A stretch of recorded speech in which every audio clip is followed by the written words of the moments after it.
I now realize why they didn't give every black family 40 acres. Yeah, you can't even see the other end. Watch this, bro. If you put 3 to 5 black families together, that's 200 acres of land if you got 5 families together. Bro, 200 acres of land? Crazy. In my mind, I said, oh, they made a business decision. If you gave every black person, now mind you, black people only represent what, 12% of the economy? So if you gave them 40 acres of land, bro, you know how much land you take away from white people? Now I'm about to say this. The number one rule in the world is always self-preservation. If they would have gave every black person in America them 40 acres of land, immediately it cripples the wealth of white America. You said 40 acres is roughly 30 football fields. Bro, think about this. 40 acres is actually a neighborhood. Yeah, easy. 30 football fields? Yeah, bro. 40 acres is an actual neighborhood. Imagine 5 black families owning this hour. So watch this. Tulsa, Oklahoma was actually a little more than 40 acres. That Black Wallstreet part. It's a little more than 40 acres of land. And they burned that down. I said the Civil War had nothing to do with people wanting to abolish slavery. I say the Civil War was about Northern whites looking at Southern whites make a killing. Money. Free money. Free labor. Free, yep. And the Southern whites was taxing their ass. And so the only way to equal the playing field was to, hey, you can't let them have that. If we can't have it, if we can't have it, this is classism. Yeah. Like the That's Southern real. whites, That's real. Bro, the Southern whites, 3,000 acres of land. More niggas than you can see. You can't even count them. More cotton, from cotton to collard greens to tobacco. And you can't grow cotton up there. You feel me? Not like this. Right. And you got free labor. I say, so this is how, I said, if you want to know how America was built, cotton. It's the thread. If you talk about blood money, cotton. And then a black man tried to make it easier for us, create the cotton gin, and made it harder. Bro's like, hey, I got something to help y'all out, bro. Right. It got harder. I say, this is what America is built on. So we looking at 12 Years a Slave, bro, she started crying. She was like, babe, I can't watch this. I'm like, I say, no. We gotta watch this. I say, now watch this. I say, I'm from the South.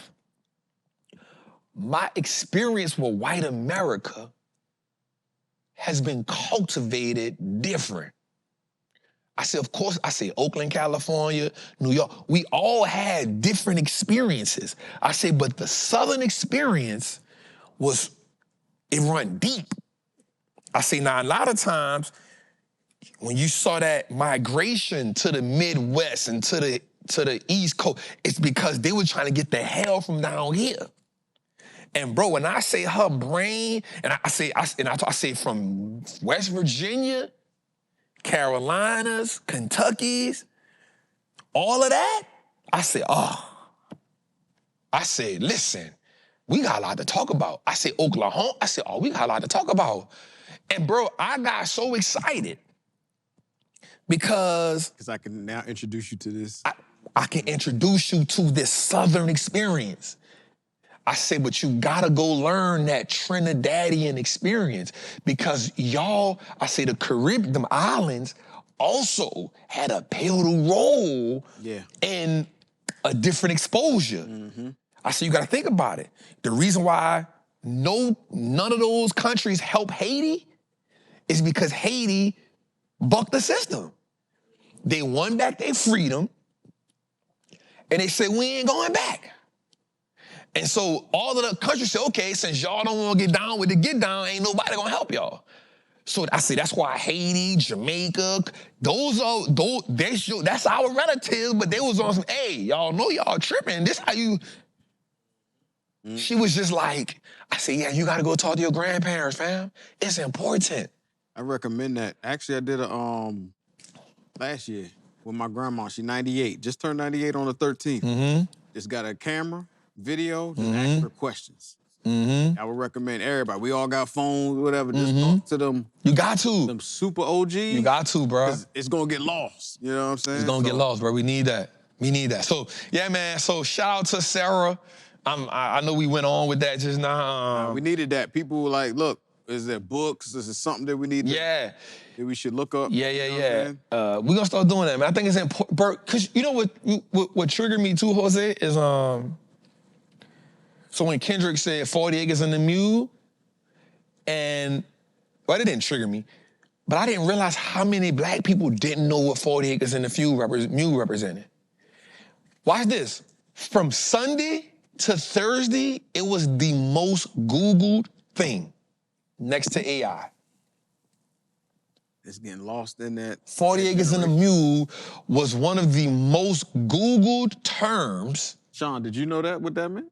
See?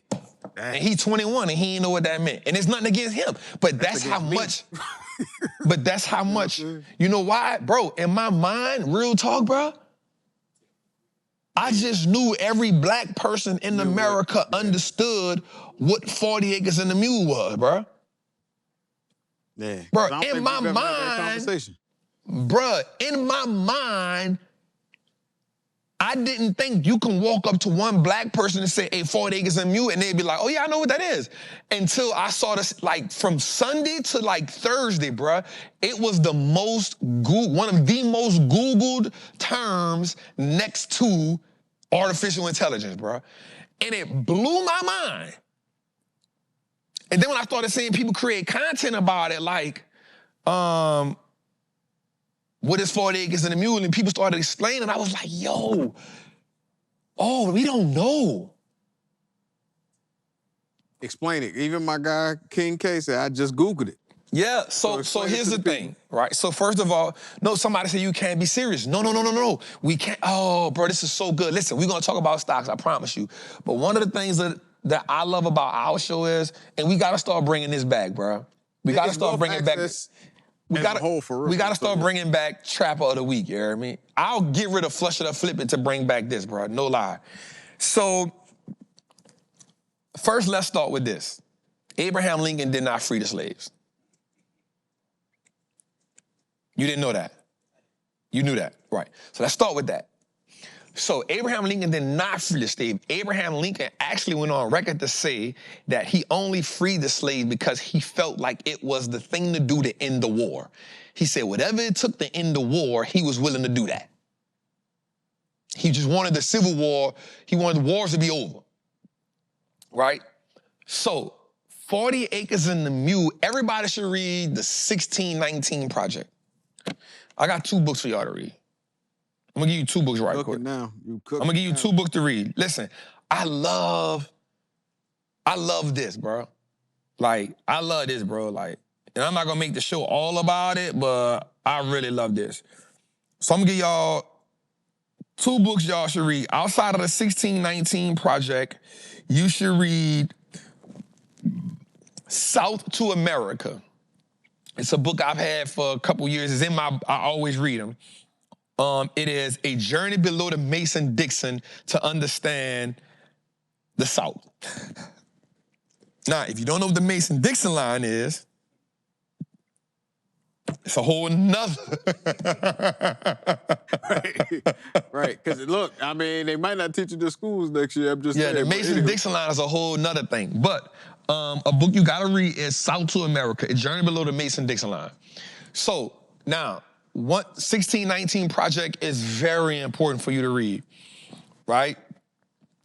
Now, 40 Acres and a Mule was reparations that black people were supposed to get. America, so say, was going to pay back black people and their ancestors for slavery. That's why I'm surprised about Sarah. No. But it said, granted land is part of the post-slavery reparations. Yep. You know what I'm saying? Yep. I'm like, so people did get some. Some. Yeah, some. Yeah. But here's what happens. When you realize how much 40 acres is. And how many I'm going to tell you when I realized it. When you got yours. When I got mine. Yep. When me and Marcus, when I first saw it, I said, bro, I got to get that land. That was a passion project. We still ain't did nothing with it, right? But I said, Marcus, you want to buy this land? He said, bet, come on. We got the land, and it's actually 39.7 acres of land. And bro, when I walked that land, I said, hey, this is a lot of land. And I think I told George this. I said, gee, I now realize why they didn't give every black family 40 acres. Yeah, you can't even see the other end. Watch this, bro. If you put 3 to 5 black families together, that's 200 acres of land if you got 5 families together. Bro, 200 acres of land? Crazy. In my mind, I said, oh, they made a business decision. If you gave every black person, now mind you, black people only represent what, 12% of the economy? So if you gave them 40 acres of land, bro, you know how much land you take away from white people?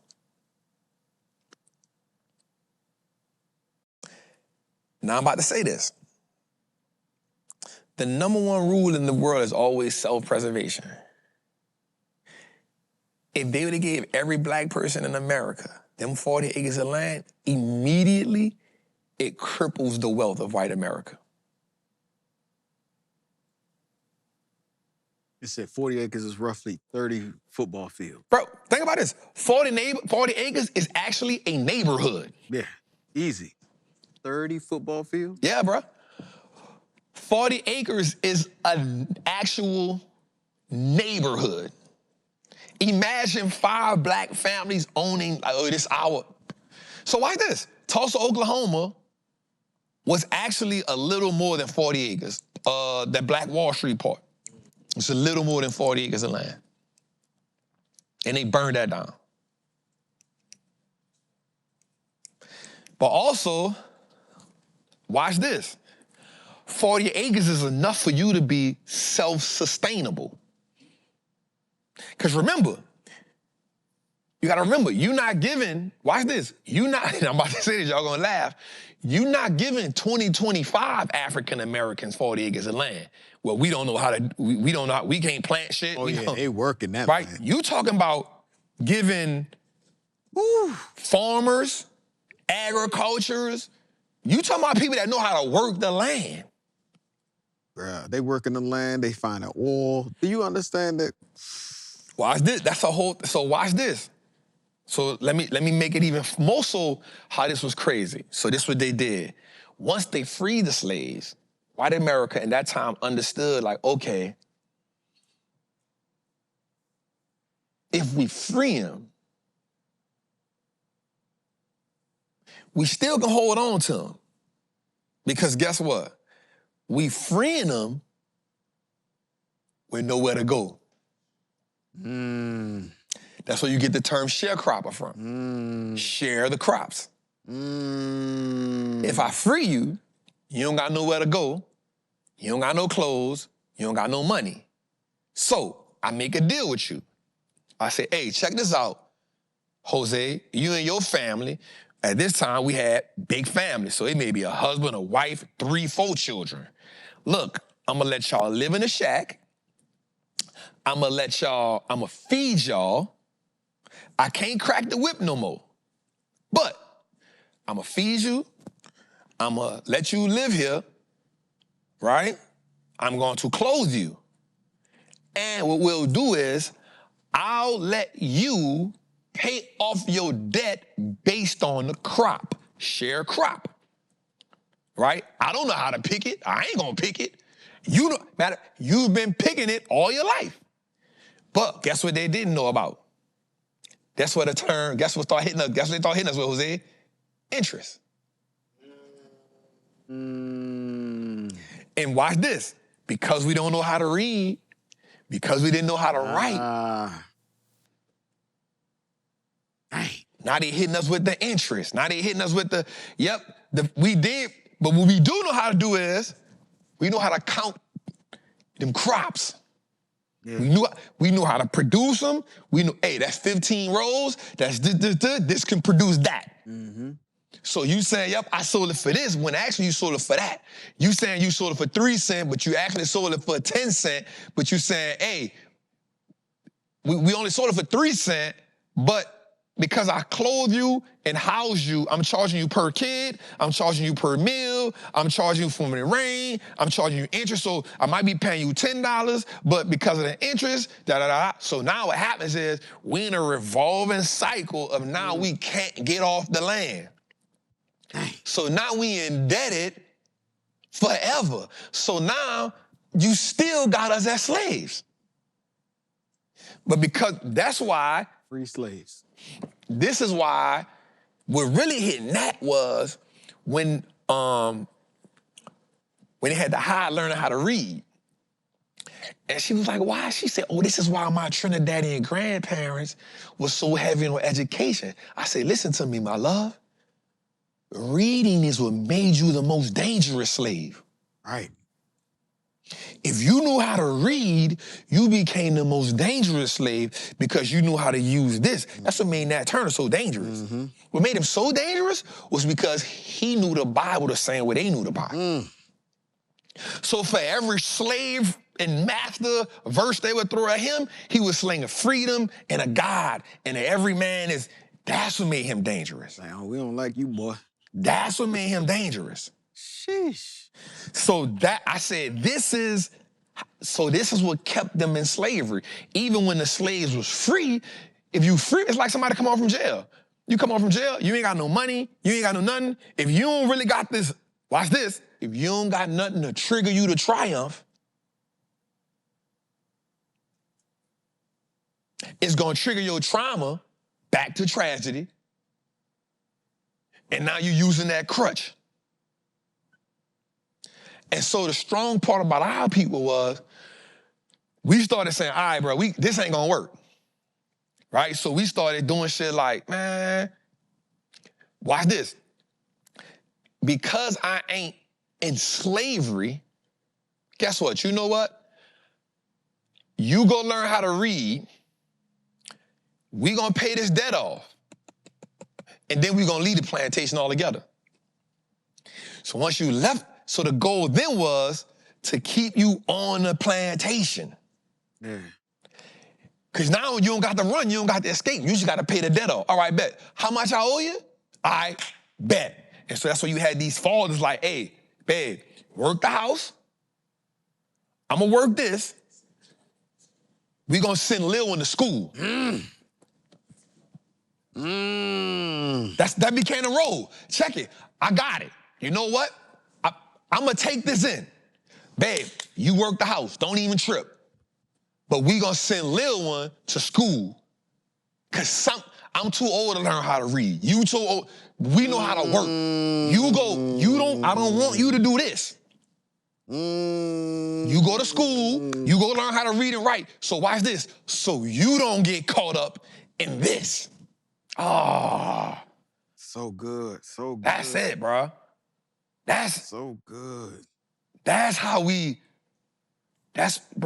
why the information, bruh. Information, I know this is a stock show, I apologize. Listen, information, Jose, has always been the key to being released, bruh. That's what's whooping our ass right now. You know what's whooping our ass right now, bro? We got access to more information than any other generation, but we don't got no unity. We can't rock out. We get mad at each other for anything. Bro, you know what's crazy? We get mad at each other for having different skin tones, acting like we all ain't black. For some reason, we think because you light-skinned, I'm dark-skinned, you had a different life than me. Not realizing, watch this, the light-skinned person who went in the house had to deal with molestation, slavery, the wife whipping the piss out of her. Yep. You might not be in the field, but you catching the same heat. Yep. The wife whipping the piss, the wife beating on you, punching on you, everything. We ain't got no excuse, bro. Bro, this is why I call the market, bro, the financial underground railroad, bro. You know why? Because we don't gotta be on no plantation. And my thing is always, bro, like, I don't get mad at nobody that got a job, because everybody can't be entrepreneurs. But guess what, bro? Everybody can invest in a market, bro. Everybody, yep. This how we change the game, bro. No lie. This how you buy real estate. This how you start a business. This how you get ownership in the business. Bro, watch this. Just let me paint a picture right here, Jose. Can I paint a picture right here, Jose? Cook, check this out. All right. Because I'm from the street, I understand why dudes are there. Bro, imagine this. Just an idea. What happened if every dude in the street, let's say every dude in the street got $1 million policy on him? Mm-hmm. Hear me out. Let's just say every dude in the street had $1 million policy on them. All you gotta do is be healthy. Yep. That's it. And be honest with you, most street niggas is healthy, bro. Niggas smoke a little weed, drink a little alcohol, but bro, cause you ain't no old street nigga. You young. You get $1 million policy on you, right? Let's say something happened to you because you're in the street. You immediately, guess what you do? Give your people $1 million. Right? But let's go a little further here, Jose. What if you didn't die?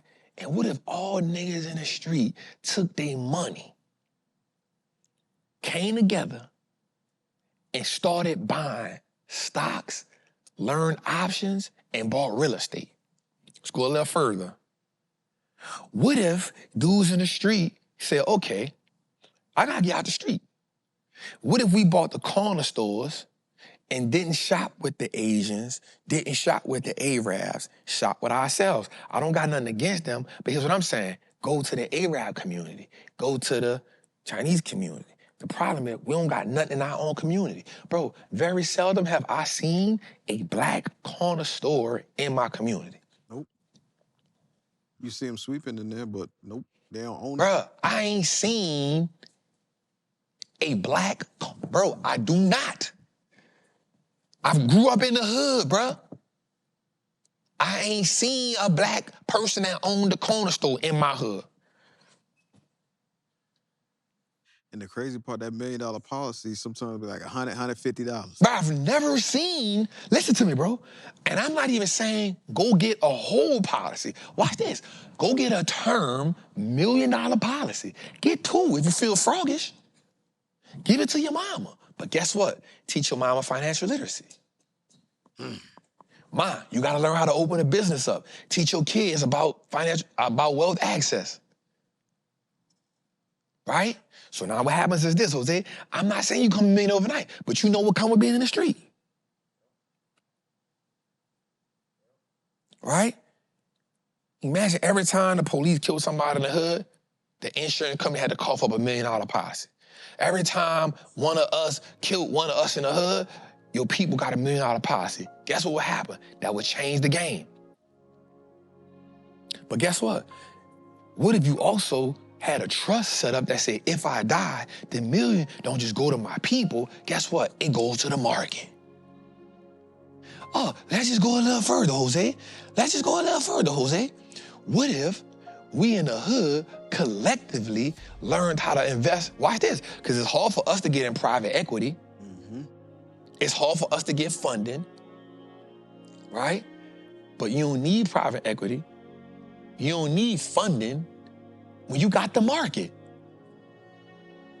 So what happens when you learn how to do what? Invest and trade. What happens when you do the same thing I did with this building? Guess what? Y'all a gang? Guess what? Y'all suwoo? Guess what, y'all, all the other stuff, guess what? What if the whole gang stopped terrorizing other gangs? What if the gang said, hey, check this out, yo. Instead of us going to terrorize the community, what if we all learned how to trade and we start buying all the bandos in the community? What if we start buying the bandos in the community, and what if we start creating our own affordable housing? Because guess what? Everybody in the gang ain't stupid. Some of the dudes in the gang only in the gang because they won't belong. Don't get me wrong, you got something that's real gangster, but bro, I can promise you like 70% of the dudes in the gang really just in it because you want to belong. So guess what? Hey, you need to go learn how to do real estate because we about to take this money over here and we about to buy these bandos because guess what? They cheap. Yeah. They cheap. In some communities in the hood, bro, they like 6 and 7 bandos lined up together. And it ain't, I'm not saying nothing that's preposterous. This simple here. Bro, listen, I'm 42 years old, bro. I lived in the hood a long time in my life. I've never seen a hood corner store owned by a black person.